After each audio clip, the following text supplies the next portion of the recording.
He came to drop off a charger. Just a favor for his friend. But when Kaki opened the door, wet from the shower, wrapped in nothing but a towel, everything changed. He forgot what he was holding. Forgot why he came. Because in that moment, all he could think about was her. I shouldn't have opened the door like that. I know that now.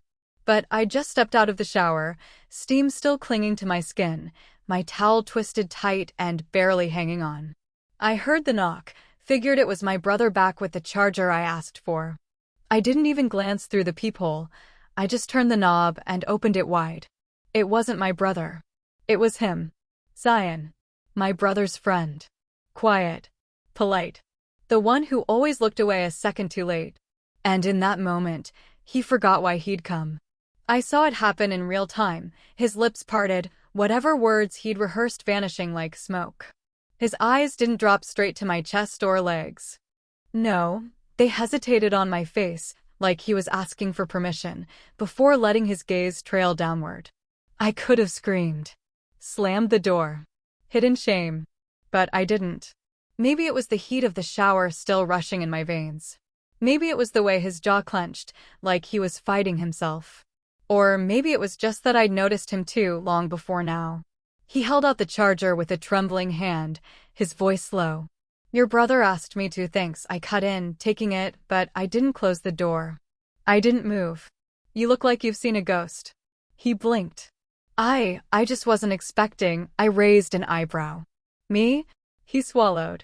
Hard. Like that. There it was. The line. Drawn invisible between us.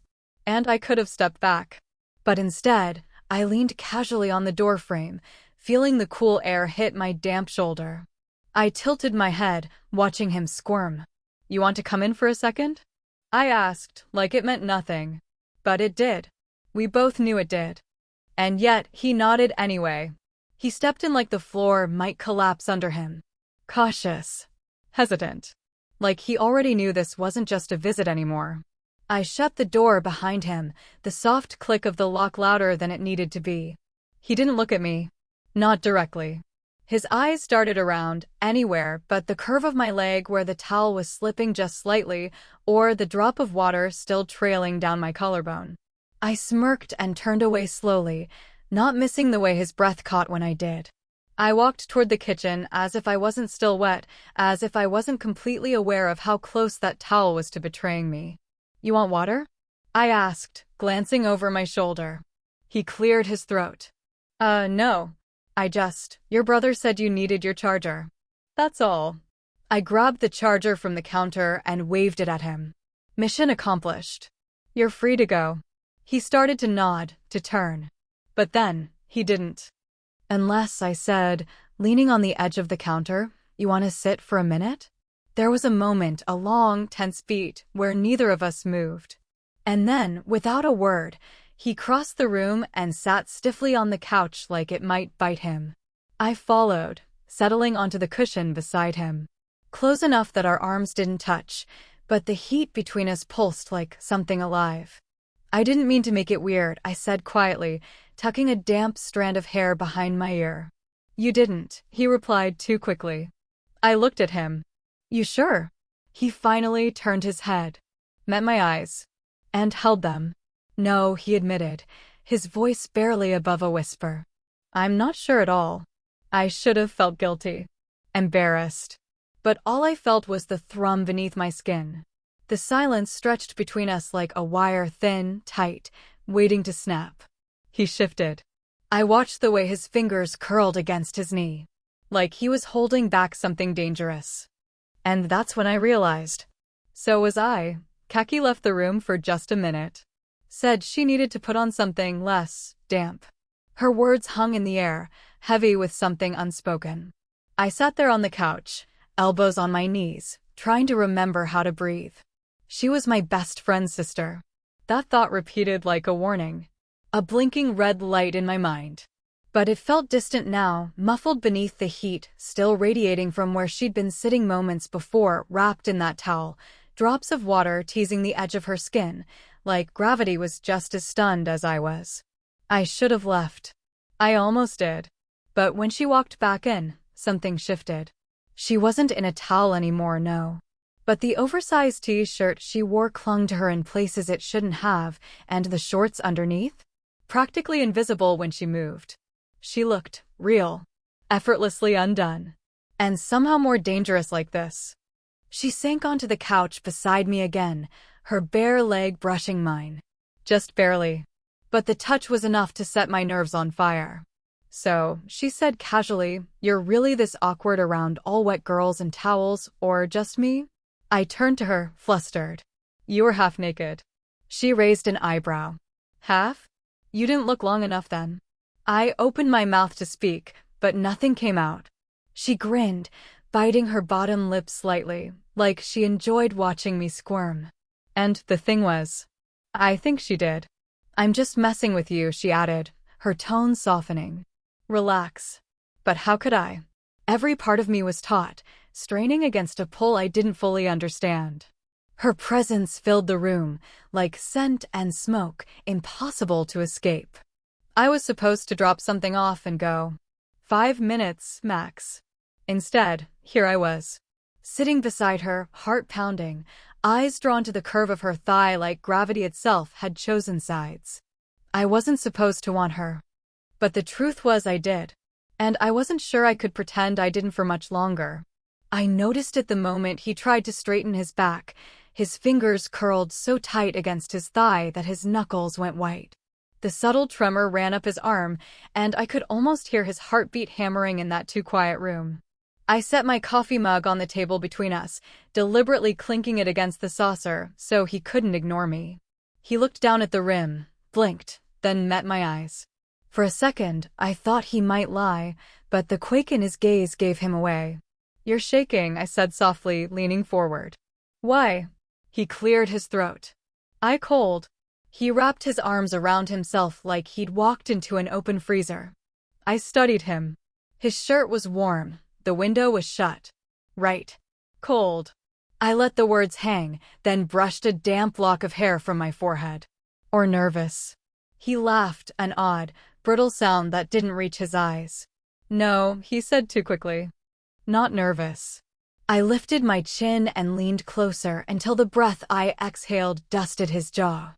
"You keep looking at me like I'm dangerous," I teased, voice low. "Like you're afraid I'll bite." He swallowed so hard I saw his Adam's apple jump. "I'm not," he insisted, jaw tight.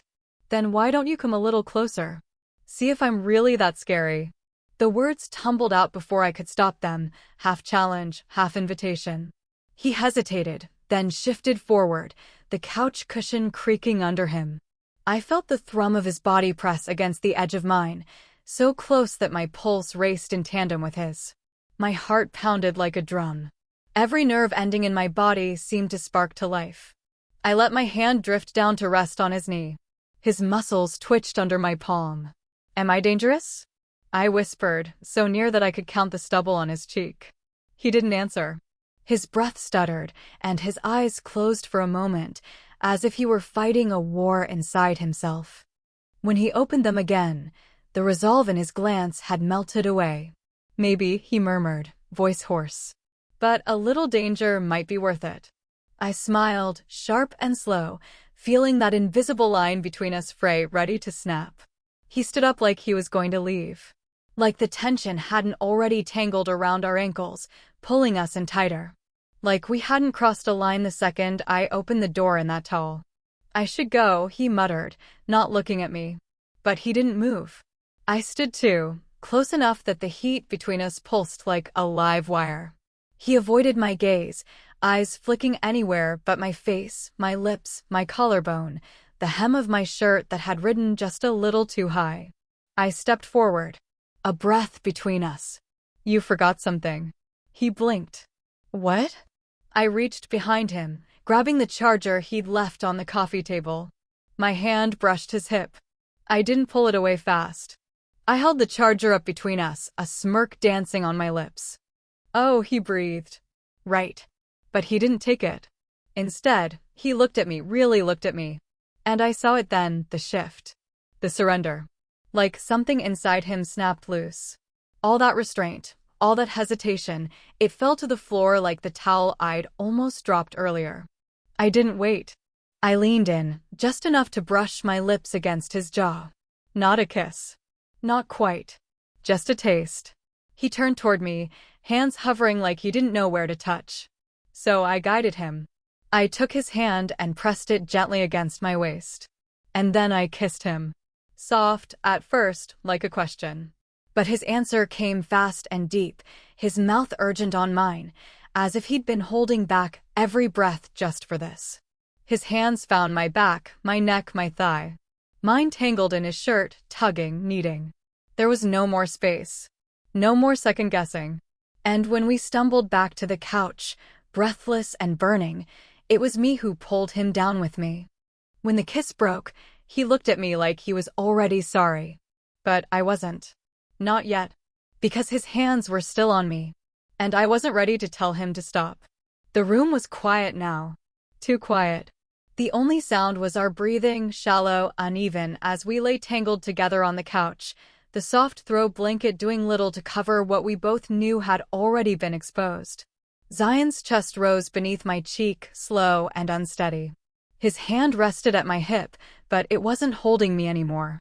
It just lingered. Like even he wasn't sure if it was allowed to stay. I stared at the ceiling, the heat on my skin slowly fading into something colder. Something sharp. The adrenaline had drained from my veins, and in its place was a strange ache I didn't know how to name. Not regret, exactly. Not shame. But close. He shifted beneath me. Kaki, I closed my eyes. The way he said my name, it wasn't hungry like before. It wasn't playful or breathless. It sounded like a question. Like he wanted me to give this some kind of meaning. But I didn't have any answers. So I didn't respond. Instead, I slowly lifted my head and sat up, letting the blanket fall from my shoulders. He watched me with that same broken look, the kind people wear when they know they've done something irreversible. I reached for my shirt and tugged it back on, then stood, wrapping the blanket around me more out of habit than modesty. "You can go now," I said, barely above a whisper. He flinched, like the words hurt more than they should have. "Kaki, I didn't mean," I cut him off with a look. Not angry. Just tired. "I know," I said. "Neither did I." He sat there for a moment longer, like maybe he thought I'd change my mind. Like maybe I'd pull him back down and pretend it all still felt right. But I didn't. He finally stood, gathering his things, moving like someone walking through a dream that turned wrong. He opened the door but hesitated before stepping through. "Kaki," I didn't look at him. Just whispered, "Don't." And then he left. The door closed. And I was alone again. But this time, I didn't feel clean. 3 days. That's how long it took. 3 days of silence. No texts. No accidental visits. Not even a dumb excuse to drop something off. And, honestly, I thought that was it. Maybe it was supposed to be. Maybe it should have been. But then, the knock. Soft. Hesitant. Familiar. I didn't move at first. Just stared at the door like it was a ghost. My hand hovered over the handle, heart already thudding even before I touched it. And when I finally opened it, there he was, Zayan, standing on the porch like he'd never left. Only this time, I was dressed. Fully. Hair dry, no towel, no steam. Just me in jeans and a t-shirt, arms folded, eyes guarded. But his eyes? They looked the same. A little guilty. A little desperate. A lot like mine had felt every night since. "Hey," he said, barely more than a breath. I leaned against the frame. "You forget something again?" He shook his head. "No. He didn't finish." I waited, arms still folded, but something in me was already softening. Even before he spoke again, I knew. He didn't come to explain. He came because he couldn't stay away. "I can't stop thinking about you," he admitted finally. "About that night. About your voice. Your skin. The way you looked at me like I wasn't supposed to be there, but you wanted me anyway." I should have told him to go. Again. But I didn't. Because he was right. I had wanted him. I still did. And whatever line we'd crossed, whatever we were pretending we could undo, it was already too late.